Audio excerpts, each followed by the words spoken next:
السلام علیکم ورحمۃ اللہ وبرکاتہ۔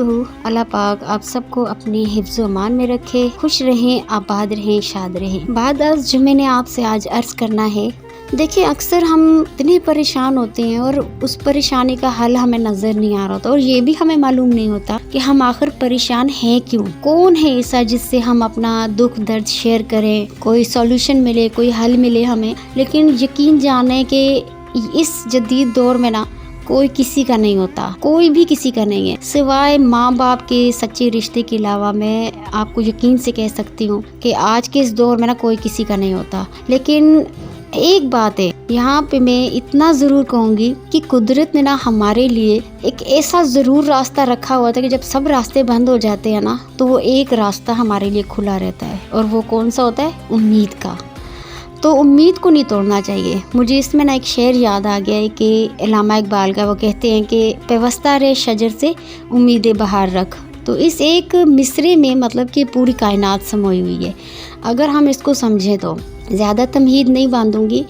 کبھی کبھی ایسا اور ہوتا ہے، ہمارا دل پریشان اور ہوتا ہے، اتنی مصیبتیں، اتنی پریشانیاں، گھر کے حالات، زمانے کے حالات، اپنوں کی بے رخی، مطلب طرح طرح کی پریشانیاں آ کے ہمارے جو گلے میں پڑ جاتی ہیں، تو ہم چاہتے ہیں کہ کچھ دیر سکون حاصل کریں، لیکن وہ سکون ہمیں کہیں مل نہیں رہا ہوتا۔ لیکن افسوس کی بات یہ ہے کہ ہم سکون ڈھونڈتے کہاں پہ ہیں، کہاں ہمیں سکون ملے، ہم کہاں جا کے سکون تلاش کریں۔ یہ ہماری غلطی ہوتی ہے کہ جہاں سے ہمیں سکون نہیں مل رہا پھر اسی طرف ہم چلتے ہیں۔ تو میں آج آپ کو ایک ایسی ٹپ بتاتی ہوں، میں نے خود آزمائی، اور یقین جانے اگر آپ اس کو آزما لیں گے تو اس کے بعد اپریشیٹ کریں گے مجھے۔ بس اتنا کریں کہ سکون آپ لوگوں میں تلاش نہ کریں۔ اور کبھی ایسا بھی ہوتا ہے کہ ہم کہتے ہیں کہ ایک تو ہم اتنے پریشان ہوتے ہیں، ایک تو ہم اتنی مصیبت میں گھرے ہوئے ہوتے ہیں، اتنا دل ٹوٹ چکا ہوتا ہے کبھی کبھار ہمارا، تو ہم کہتے ہیں کہ سکون چاہیے، تو لوگ ہمیں کہتے ہیں کہ یہ وظیفہ کرو، وہ وظیفہ کرو۔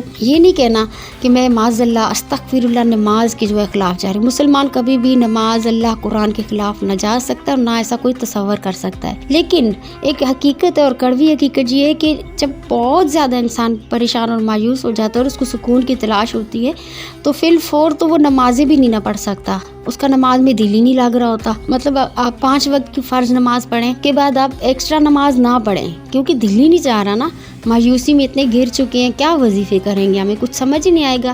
ہمارا تو اللہ تعالیٰ کی طرف جس طرح کی توجہ ہونی چاہیے وہ توجہ ہی نہیں ہوگی، تو ہم کس طرح سے سکون تلاش کریں گے، یا کس طرح سے وظیفے کر پائیں گے کہ ان کا اثر ہوگا۔ تو پھر کوئی ایک راستہ تو ایسا ہونا چاہیے کہ ہمارے لیے کہ جس میں ہم سکون تلاش کریں۔ تو چلتے ہیں اپنی ٹپ کی طرف۔ سکون ہوتا ہے، میں آپ کو بتاؤں کہ قدرت کے نظاروں میں، نیچر بیوٹی جو ہوتی ہے یہ فطرتاً انسان کے اندر ایک سکون پیدا کرتی ہے۔ تو اگر آپ کے آس پاس کوئی سبزہ زار ہے یا کوئی ایسی جگہ ہے، تو آپ ایسا کریں کہ تنہائی میں کچھ دیر سکون کے لیے آپ سبزہ زار میں جائیں، خود سے باتیں کریں، خود سے اپنے مسئلے شیئر کریں، نیچر میں جائیں، نیچر بیوٹی کو آبزرو کریں اپنے اندر، اور کچھ دیر کے لیے اللہ کی نشانیوں پہ غور کرنا شروع ہو جائیں۔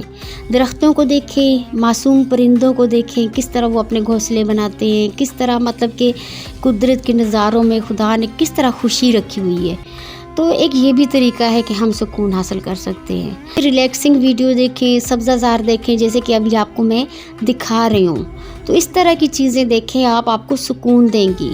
اور اللہ کو یاد کرتے ہوئے، ان چیزوں کو دیکھتے ہوئے، اللہ کی نشانیوں پہ غور کرتے ہوئے آپ یقین جانیں اس کے بعد آپ ریلیکس ہو جائیں گے، اور اس کے بعد یہ ہوگا کہ آپ کا نماز میں بھی دل لگے گا، آپ کو کوئی مسئلے کا جو حل ہے، سولوشن ہے، وہ بھی مل جائے گا، آپ کا ذہن جو ریفریش ہو جائے گا اس کے بعد انشاءاللہ آپ کے سارے مسئلے خود بخود حل ہوتے چلے جائیں گے۔ اللہ کرے آپ کو اور ہم سب کو دل کا سکون عطا کرے، اور سچے دل سے ہمیں اللہ کی عبادت کرنے کی، اس کی نشانیوں پہ غور کرنے کی، قرآن پہ عمل کرنے کی، اور محمد وآل محمد کی سیرت پہ چلنے کی توفیق عطا فرمائے۔ اگر ویڈیو اچھی لگی ہو تو لائک کرنا، سبسکرائب کرنا نہ بھولیے گا، شیئر کرنا نہ بھولیے گا، اپنی دعا میں مجھے یاد رکھیے گا۔ اللہ حافظ۔